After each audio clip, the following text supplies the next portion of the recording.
What up, Laker Nation? It's your boy DTLF, man, back with another pregame video. As tonight we get set to take the 4-13 Sacramento Kings in Sacramento, so this is gonna be a road game. It's one of those trap games, just like the last one, where we got to show up from the very beginning. So it's gonna be tough, I'm sure. It's always hard. For some reason, when we play in Sacramento, sometimes they bring their A game and it gets tough, just like the old days. So it should be fun though, since Lonzo Ball will finally, hopefully, get to go up against De'Aaron Fox. So they get to have that, tournament matchup they had where De'Aaron Fox torched them for 39 or 38 points, I forgot. But that should be fun, guys. I want to see how they go at each other. I believe De'Aaron Fox is coming off of the bench, so it's going to be interesting to see if they match up at some point of the game or if we throw out KCP or Coy Brewer on him. Happy Thanksgiving to everybody. Thank you guys for joining the live stream, man. Hopefully you guys are having a good time. Thanksgiving is officially tomorrow, but we're on the eve of Thanksgiving.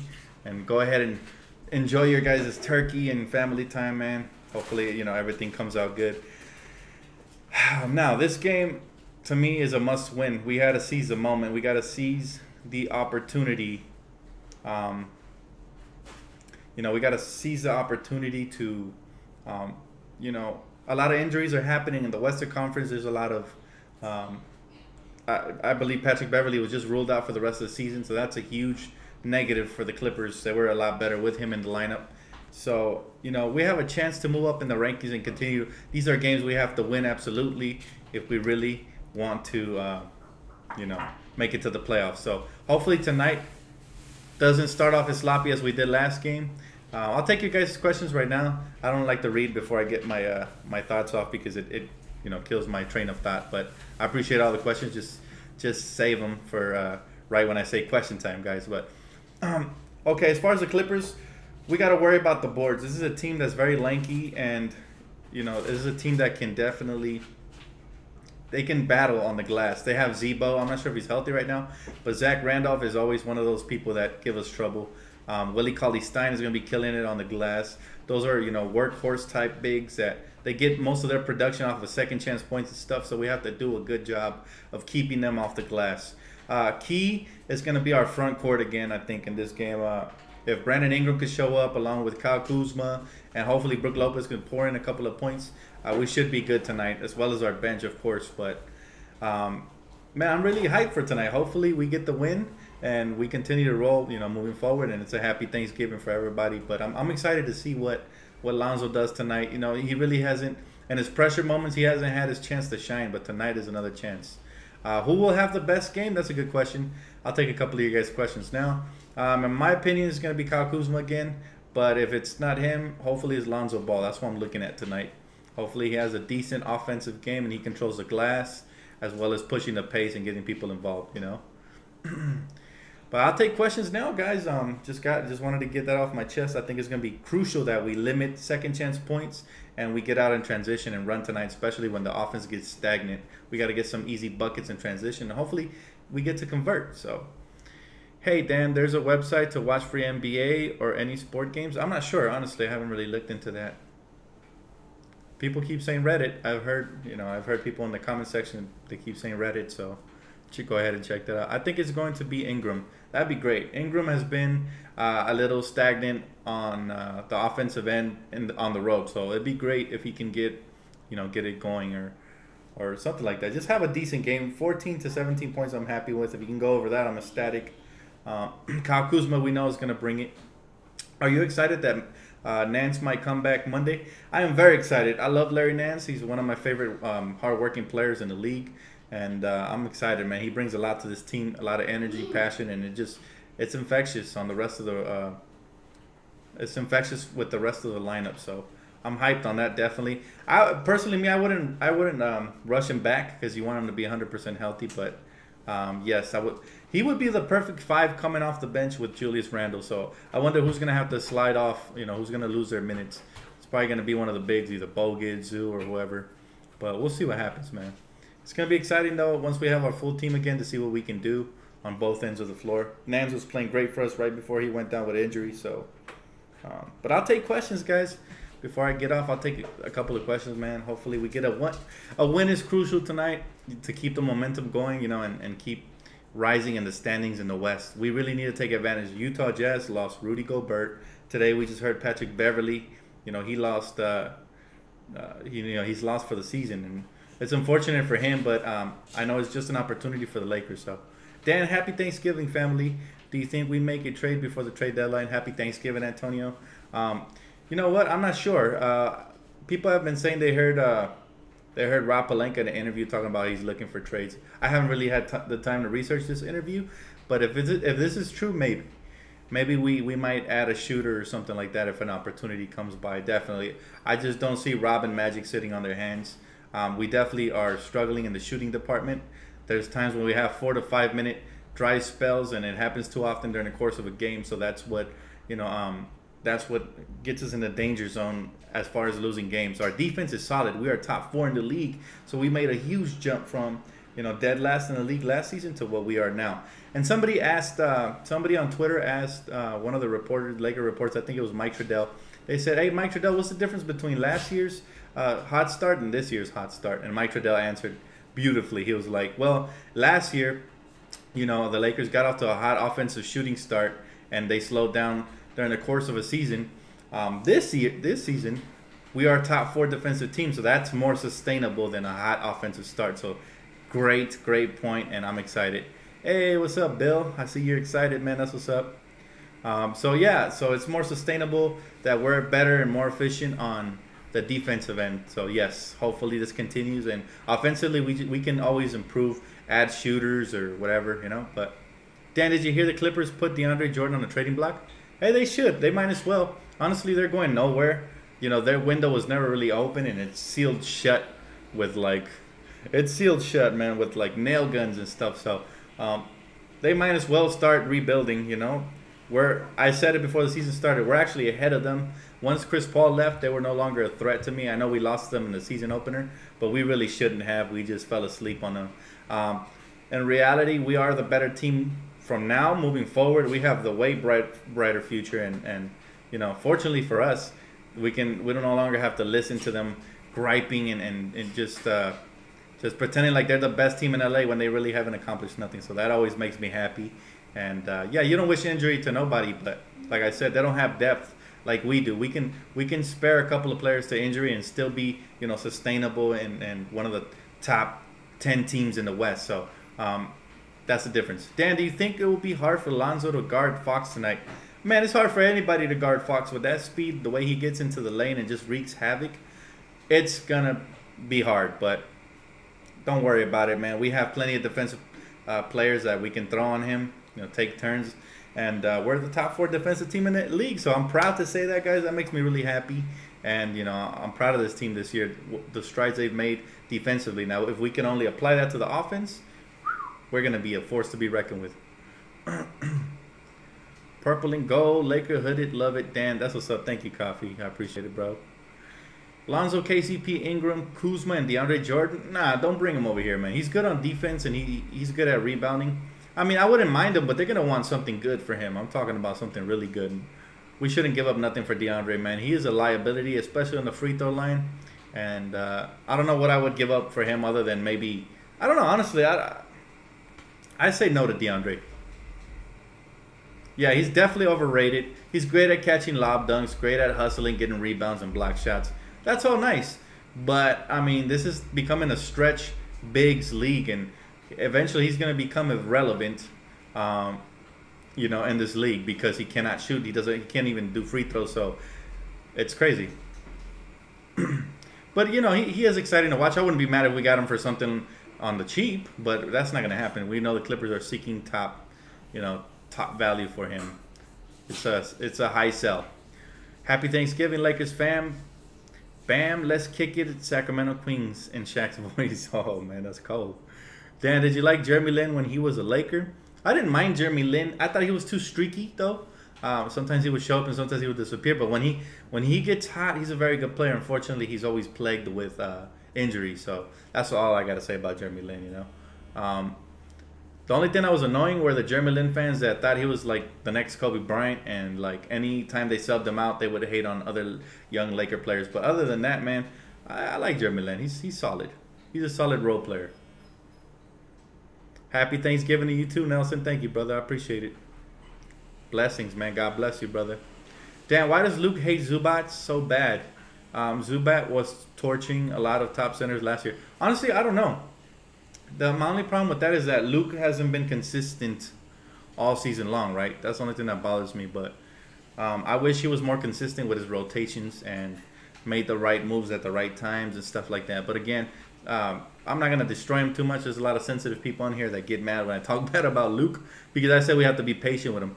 I did say, however, I had turned on him because I didn't like some of his coaching moves he had made, and I'm still not happy with Luke. He's going to have to prove himself a lot to me to get back on my good side because he made some questionable decisions down the road. We should have been a plus 500 team already, but it is what it is. Dan, you watching PG-13 right now? He's looking crispy. Nah, man, just got back from doing all the Thanksgiving shopping, bro, getting ready for tomorrow. But yeah, I heard a friend of mine told me on Instagram they were lighting up the Warriors, so I'm definitely going to tune in right before the game if I get a chance, right after I'm done with the live stream. Thanks for letting me know, though. Man, Paul George was sliding really nicely with the Lakers. It's just crazy what a perfect fit that is. And, you know, I was talking to one of my friends on Twitter. I was letting him know LeBron, you know, he's past his prime already. He's about to be past his prime. He just missed a dunk tonight, which is like one of the rarest things that happens on a fast break. So I don't want to be the one that gets LeBron when he's on his decline like we did Steve Nash. That's why I prefer Paul George and DeMarcus. But we'll see what happens. Dan, do you think LiAngelo Ball will be a good NBA player? Not really. He can do one good thing that I've seen, that I've noticed. I really haven't got a chance to see him in college. Maybe I'm wrong. But he looks like he's a decent shooter. Honestly, you know, it's one of those things where in the NBA, what else do you bring forward? Because you can always get a good shooter from the G League or from free agent market. But when you draft a young player, you want a player that can do multiple things. Defend well or rebound or has multiple traits. And I just don't see that in LiAngelo. So I think he's going to struggle in the league. But then again, I haven't seen him in college. And I saw him limitedly in high school. So I'm curious to see what he could do. Hopefully he gets a shot. We'll see what happens. Happy Thanksgiving to you too, Thomas. I appreciate you. Hey, Dan, assistant coach Brian Shaw as trashing D'Angelo. Yeah, I saw that with 3D. Yeah, man. The thing about D'Angelo is that he's very talented. He just needs to take the game more serious. And it looked like he was doing that early in the season with the Brooklyn Nets. Sometimes a trade is exactly what a player needs. It's a wake-up call, right? But we'll see what happens with him, man. He's still young, has a lot of potential. I like the young player, you know. LiAngelo, a role player, yeah, at best. He might not even be NBA talent. We got to see him play in college, man.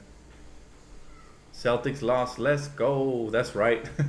Yeah, man, they were on a fairy tale run, but then again, the East is it's always weak. But surprisingly, the East seems to have gotten a little bit stronger. We'll see what happens. 34 minutes until the Laker game starts. Yes, sir. LaMelo would be like Harden when he grows up. I don't know, man. I think there's a lot of hype behind that kid. I remember watching Austin Rivers play. He reminds me a lot of the way LaMelo looks right now. So we'll see what happens. But maybe I'm wrong. Some players, you can't really tell what they're going to be till they hit the league. Kyle Kuzma is one of those players. He came out of nowhere, guys. So you just never know with these players. They could be the next James Harden or the next, you know, I don't know, Dylan Wright or the next. I don't know. It could be anything. It's too early to tell, though. He still needs to get stronger, and he's weak right now. Why don't you live stream during the game? That'll be fun. Man, you know what, Seb? I've been considering it, and at some point I will, but I've been having a lot of company over, so I can't really, like, it's hard for me to multitask. Like, I feel like I have to be attentive to my company and then attentive to you guys. So whenever I get free, man, I've been really busy lately, but when I get free, I might just do that, man. Live stream, talk to you guys during the game. You know, eliminate the pre and post game, just do it during the course of the game. But we'll see what happens, man. Anything's possible. Long season. I'm always happy to interact, man. What if Luke bench Kuzma halfway through the first quarter? That'll get me heated, man. I'm not a fan of that. You gotta let the kid spread his wings and fly. That's just that if a kid is hot, if he's 4 for 4 or 3 out of 5 or even 3 out of 6 and he's shooting, let the kid score, man. I don't see why get on his case when we struggle with scoring. I get it. You want the offense to move and all that, but I've seen other players take ill-advised shots and they don't get benched like KCP or Brandon Ingram. So they can't have favoritism. That's what bothers me about Luke. I feel like he has favorites. I don't like it. Dan, would you get mad if Lonzo goes ghost today? I wouldn't. It depends, man. If he goes ghost and he's just jacking up shots and hurting the team, yeah, I'd get mad. But if he goes ghost and doesn't impact the team in a negative way and somehow we manage to get the win, then I wouldn't be that mad. But it is disappointing. I would like to see Lonzo shine, especially versus his college rival or whatever the media wants to make it out to be. You know, it's not really a rivalry, but the media always likes to have storylines. So that's why it's on ESPN tonight. Trust me, they wouldn't have it Kings versus Lakers since we're not, you know, at the top of the food chain right now. But we'll see. Ira says, I'm worried they'll come out flat again. Yeah, that's always a worry, especially with a younger team. And if the veterans don't show up with their leadership, yeah, that's always a worry thing, man. They have to play, again, they have to play like we're playing one of the best teams in the league. They have to come out with that, you know, kill or be killed mindset. But we'll see what happens. Hopefully. We've been getting out to slow starts throughout the season, though. That's been a problem. But we'll see, man. I want Kuzma to just go off, and hopefully Luke Walton doesn't bench him this time. Dan, do you see the Lakers packaging a trade with Randall, KCP, and Lopez? I don't see any of those players on the Lakers next year. We need another early first-round pick. That's a lot to give up for just one first-round pick. But if the trade is right, and it depends on what situation. If we're not gelling and the trade is right, then maybe. But if we're gelling, then there's no point of making a trade because we're trying to make the playoffs. That is a primary goal this season. And we're trying to turn heads and let people know we're for reals. And so far, we've done a good job of that. Just need to clean it up here and there, but on defense especially, we've been really impressive. So hopefully we continue to improve. How do you think they will do against the Clippers? Beverly is gone. I hope we trash the Clippers, man. That is the one team I always have circled on my schedule that I just pray that we destroy because they got so cocky when the Lakers were down and they tried to kick us while we were down. Well, guess what? We're on the rise now, so we're going to fight back. Hey, what's up, Fabian? How you doing, brother? Randall over Clarkson. Oh, yeah. Randall's been hooping, bro. I agree. If I had to pick one of the two right now, yeah, Randall over Clarkson. But I like them both. Dan, did you like Ryan Kelly when he was a Laker? Not really. I mean, he had little flashes. Like, there was times when he had an impressive dunk or would hit a clutch three-pointer. But he never really was one of my favorites. Simply because I knew eventually he would not be on the Lakers. Like, I didn't see a bright future for the kid. He was just, I don't know, just a weak player in my opinion. Dan, would you take PG or Kuz? Man, I take Kuz because he's younger and has more upside and no injury history. But I do love PG. And hopefully we can get them both, man. Kuzma or Booker? Well, Kuzma's impacting his team more in a positive manner than Booker. Booker can drop 40, but he ain't doing nothing on defensive, rebounding end, so it doesn't really matter. I'd rather take a jack-of-all-trades player like Kyle Kuzma who can defend, run on a fast break. He has a good basketball IQ for passing. He can rebound, do a little bit of everything. I'll take that player. But yes, Devin Booker's really good, and for a team that needs a scoring punch, he always looks very attractive, right? But I don't know. But I'm not sold on Booker. His style of play hasn't really translated to wins. Kind of like Gilbert Arenas. He was great at scoring, but it didn't always translate to wins. I don't know. We'll see. It's too early in Booker's career. Dan, the Lakers should sign Steve Novak for a three-point shooter. Yeah, that'd be a good pickup. We need any kind of shooting we can get right now. Yeah, hate is a strong word, though, man. Hate is a strong word. ESPN said Kuzma has no weakness. I don't know about that. I mean, nobody's perfect. There's no such thing as a perfect player. Even Steph Curry, LeBron, the best players in the league right now have weaknesses. So, but I mean, hey, if they want to praise us, go for it. But everybody has a weakness. Robert Sacre, man, I actually love Robert Sacre. He had a great personality. He just he didn't. Whether he was playing or on the bench, he always found a way to just be happy for his teammates. So that's awesome. But anyways, guys, this took a little longer than expected. I'm gonna get ready for the actual game. I gotta put some stuff in the fridge here. I appreciate you guys for tuning in, like always. I'll catch you guys right after the game for the post game talk, man. Thank you guys, and if you guys weren't here when I said it, happy Thanksgiving. I'll catch you guys in a little bit. Peace out.